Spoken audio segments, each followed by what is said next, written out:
Hello there, friends. I'm Shelly Eldridge, a superstar director here with Scentsy, and I had a friend recently reach out and asked me if I would share a little bit of my Scentsy journey. So I've been with Scentsy for 16 years and have been through a lot of ups and downs. And my story is unique in that I almost left after an amazing growth period, but then stayed. And so that's what I wanted to kind of share with you today is the perspective that I have gained because of this really hard journey that I had to go through. So I want you to know that I am saying all of this with a ton of love and understanding in my heart. I have been where many of you are currently, and I have felt the frustration and the anger and the despair. I have felt it all. But I want you to know that on the other side of all that is pure amazingness. There's less stress, there's less frustration, and it will come. And so I kind of want to share those thoughts with you, my journey, and then how I'm doing now. So just know that this is said from a place of love and total understanding. And don't take any of this as, well, don't tell me what to do. Because that, if you already feel like that, then maybe you're not in the place to hear this. And I have been in that place before as well. And I had to go through this extremely hard journey in order to find that humility in my heart and realize, oh snap, I totally went at this the wrong way. So our first major growth period, or hyper growth, was in 2008. That's kind of when it started. The recession started, it happened. I had joined in 2006 and my business was steadily growing, but in 2008 it really took off. And by end of 2009 I became a superstar director. And I won't say that it just happened, because I think that is a lie when people are like, I don't know, I just earned the trips. It's a lie. Like, you work really hard. You may not think you did because maybe you don't think you're working as hard as everybody else, but I was working my business and I got recruits and everyone promoted and it was great. And then we would have these side conversations. So back in the old days, you had the opportunity to hang out after a world tour and talk to Orville and Heidi, and then sometimes we'd go out to dinner. And I remember on several occasions going out to dinner with Orville and Heidi, and we're talking about our business. You know, Orville and Heidi loved to talk about it, especially back then. It was new and people are growing and their businesses are growing. And it was really, really exciting to see where everyone was at and the potential that we have. And then he would tell us, like, okay, he would look at my numbers. He's like, what are your numbers at? Where are you at? Okay, you're this person in 2 years. Well, in 2 years, I would be making what this person is currently making, which was like a lot of money. It was a lot. A month. Like, think of probably how much you're thinking and then like make it more. And so I'm like, sweet, I'm so excited. Well, then, do you know what happens after growth? Your growth can't consistently just keep going up forever. Eventually you will plateau or you will go down a little bit. And that's what happened. And I don't know that anyone was necessarily prepared for it. I know I was not. And personal life was also happening at that time. I'm in the middle of having babies and moving and being married and all the things that come along with that. So there's no way to do your Scentsy business by yourself. You know, it's not just business. It's business intertwined with your life. So through all of that, we're having babies, right? And we're creating friendships. And back then, before the Facebook, where we could just message everybody and comment, we had like the phone tree where we'd pick up the phone and be like, oh my gosh, were you on? Because this was back with freeconferencecall.com, where we would have weekly or monthly calls with Orville, and sometimes he would yell at us. It's not a lie. We got in trouble many a time. He was frustrated with us. We were doing a lot of backbiting, probably behind the scenes, because we didn't have the Facebook.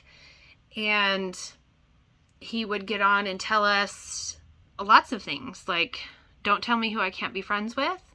Y'all are entitled. We went through a whole season of being screamed and yelled at. Maybe screamed is a harsher word, but we were put in our place many a time. And guess what that would do? That would make us more mad. Like, oh, you think we're entitled? Oh, and then we get on the phone and be like, oh my gosh, did you hear what Orville just said on the phone call? And we would get really not nice. We would not say nice things. Or we'd go out to lunch. I specifically remember going out to lunch with one SSD. Her paycheck had been cut in half, and she was mad. And this is ridiculous. And then there were some SSDs that were like doing fine, right? Their paycheck had suffered a little bit, but they're still working through it. And those of us who were mad that they weren't mad. So we go through all that. It's 2012, 2013. And I have a friend who's an SSD at the time call me at the end of 2013. So I'm pregnant. I'm about to have a baby in a month. And she's like, I just got off the phone with someone from another direct sales company. And I think that we can make it big. We could be, because this was right when online was really starting, like someone had really started the online stuff for Scentsy.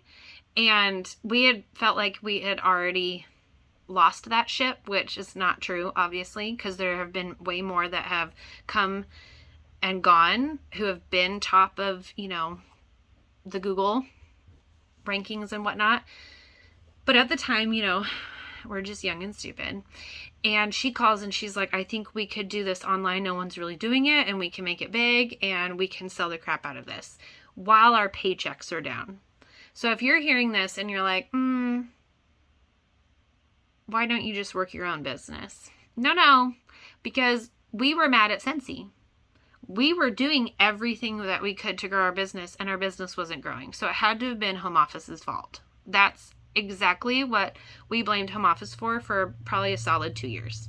In between all of that, Grace Adele and Velada came and went, which created some really great, awesome stuff in the beginning, but then long-term created more issues. So people are frustrated about that. We're frustrated about that home office isn't doing more for our business, which is an oxymoron in and of itself. It's our business.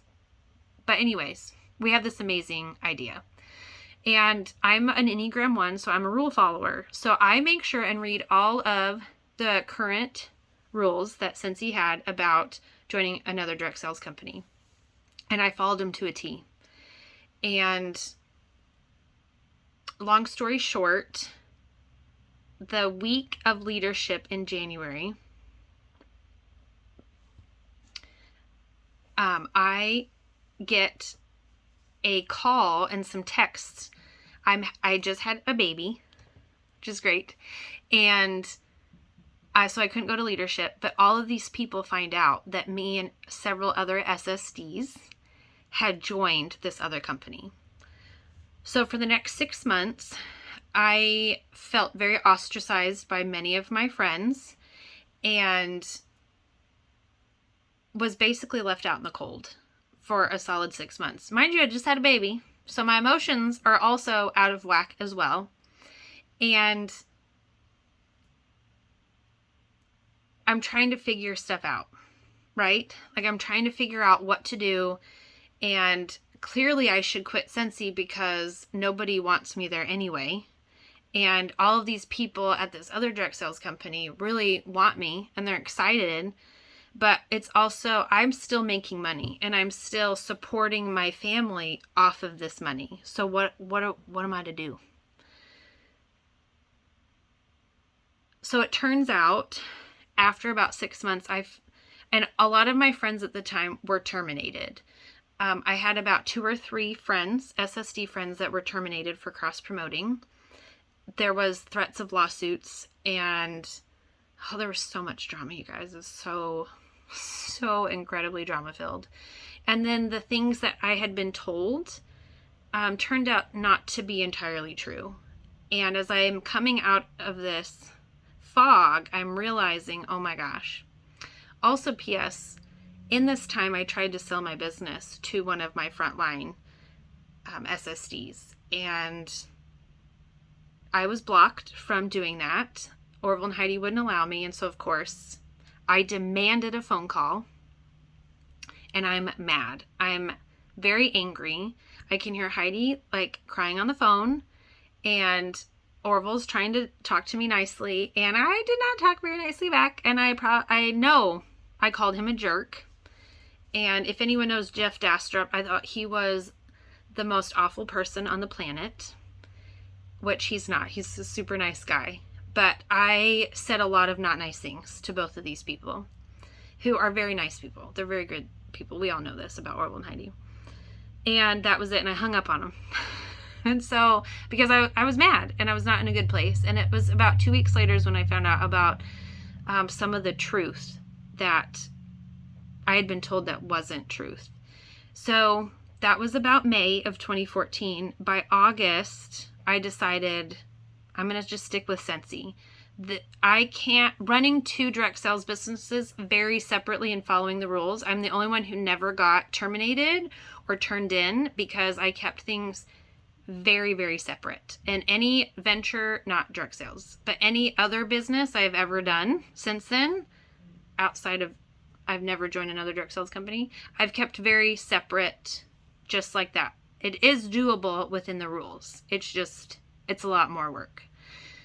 But I digress. I will not get on that soapbox. But by August, I decide this is our income and this is what I need to focus on. And I'm not going to worry about what everyone else thinks, because people did know, and people were really rude to me on social media.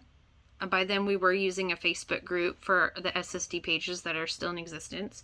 And some people were rude, and I did have to be very careful about how I was tagged. That's when I turned on all of my who's going to tag me in what settings, so that way I got to decide if I'm tagged into something, and because I had to be super careful about stuff like that. And the next month was our SSD summit, and I decided to go, and I was going to walk in because I knew my story, and I knew who I was, and I knew that the Lord knew who I was, and that no matter what anybody else thought of me, I was just going to be me.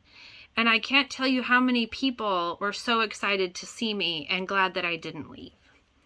And it just so happened at the summit that after lunch one day, a few of us sat around talking about the issues that had come up, because none of us had actually met in person to talk about all the things that happened. And these SSDs that got terminated, none of them were in my downline. They weren't my upline. They were just my friends.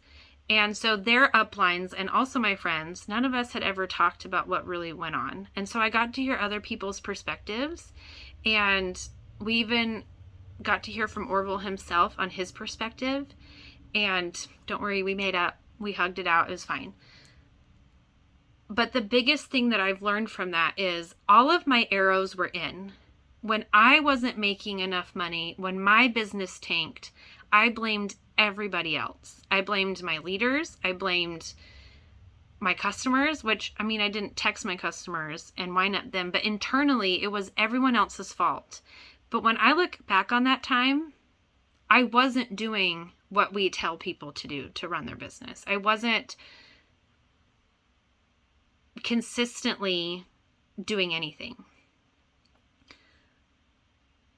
So a lot of us older leaders, we tell you guys to, I don't know, to calm down. A good Taylor Swift song, you need to calm down. But a lot of it is because we have been there. When we saw this hypergrowth, so when I saw this hypergrowth going, I was like, this is going to be amazing. But afterwards, it's going to go down. And that is exactly what happened in 2012, 2013. But no one was there to tell me, hey, we're going to have hypergrowth, and then we're going to go down, and you're just going to have to ride the wave, and you're going to have to pivot 500 times. But if you just stick around and find the best attitude that you can, you're going to make it. If you are feeling burnt out, then just stop. The last couple of years, I think since COVID really started, it has been go, go, go, run, run, run, do all the things, because we were trying to keep up with hypergrowth. We're no longer in hypergrowth. This is a season of rest. It's not rest and don't do anything, but it's a season of, okay, the world is changing. I don't need to do retreats anymore because people are able to get together now. We're able to go to World Tour. We're able to go to SFR. So maybe I don't need to do as many get-togethers as I was doing, or maybe I don't need to do as many Zooms as I was doing. Or if you hate doing Happy Mail and you had all the time in the world during COVID to do, like quarantine, to do Happy Mail, and now you're busy and you hate it, then switch it up. That's what I'm doing. I'm like, I kind of miss it just a smidge because I'm a busy person. I'm involved in probably too many things, which I love so much. But during that time, I got to reevaluate my business because I didn't have anything else going on. And now things have changed and my schedule has changed. And so I'm like, I don't have time to do all the things that we did 2 years ago when I had nothing but time that I needed to fill. So this is the time to rest, to pivot, to re-examine your systems. If your team is down in numbers, know that everybody is down in numbers. It's not just Scentsy that's down in numbers. Everybody. I will be the White House Area Chamber of Commerce president next year. That sounds a lot more exciting than it actually is. But what I'm really learning is every single business here in my community and all over the world, all their numbers are down. No one can find people to work. It's not just us who can't find people to join. And there are people out there, but we're not quite in a recession. Things are expensive and people want to make money, but it's not bad enough where you can't find a job. If you drive around your city, how many for like hiring signs do you see? Almost every place here is looking for someone to work. They need more workers. Every business that I know here in our community are short on staff. Everybody. You name it. A bank, a rec center, fast food, the grocery store. I mean, there's just a handful. But nobody wants to work. It doesn't matter if it's administrative or if it's, labor. No, there's just not enough people currently. And that's what happens during growth. That's what happened during that COVID time. Everyone was uncertain and didn't know what was going on. And so it was like, oh my gosh, I have to work. I have to find more work and jobs. People lost their jobs and then people were uncertain. But now the uncertainty is kind of there, but it's not as bad. And so people are just kind of riding the wave and our numbers naturally go down. So if you're worried about that, keep working and keep being consistent, but know that you don't have to work as hard as you did. Everything is calmer, and it's okay to take a break and to reevaluate things. Still keep working with your people, but I know for me, I'm needing to pivot. The group things that we were doing on Zoom and offering retreats is not what my people want or need anymore. I need to be more one-on-one with my people and create those connections again because that's what they're wanting. They're not wanting these big group activities anymore. So reevaluate things. This is the time period to do that in. And I just want you to know that you're not alone. In whatever you're requesting from home office, whatever you're feeling like you're going through, you are not 100% not alone. There have been leaders that probably feel like you do, and they've felt like this for years and years, some of them over a decade. If you're not getting it paid at title, you would be surprised at how many of us either are currently not getting paid at title or who haven't been paid at title since the first time that they made SSD. You're not alone. I promise. all that I would suggest is that when you are in your feels and you're feeling like this is the worst day ever and no one's hearing you, to take a break, maybe type all out your frustrations, take a break, and then when you calm down, come back and then see if this is what I need to send to home office. Is this what I need to send to my friends? Sometimes I send it to my friends. I'm like, oh my gosh, I'm sending it. And then I just needed to type it out to somebody. But if you really want to be heard, which I know home office does a much better job, I think, of listening to all of us than we probably give them credit for. And sometimes my patience is low for lots of things, including my own children. But really thinking out how you want to say and type things, or finding a friend who's really good at typing things out. I happen to be that friend. So my friends call me the communication liaison. So when we have an issue amongst our groups, or especially like if it's a retreat, or we have to tell somebody something really hard, they're like, okay, it's you, because I can formulate the proper words that aren't just like, you suck, you're gone. Like, how Trump was like, you're fired. Like, I'd be like, well, we're just so grateful that you've been a part of our group here, but nicely, instead of like, get out.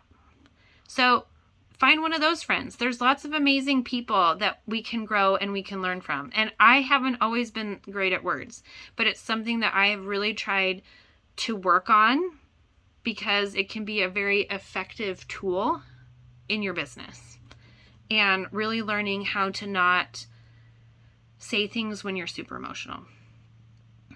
But that's also, it's a lot of work.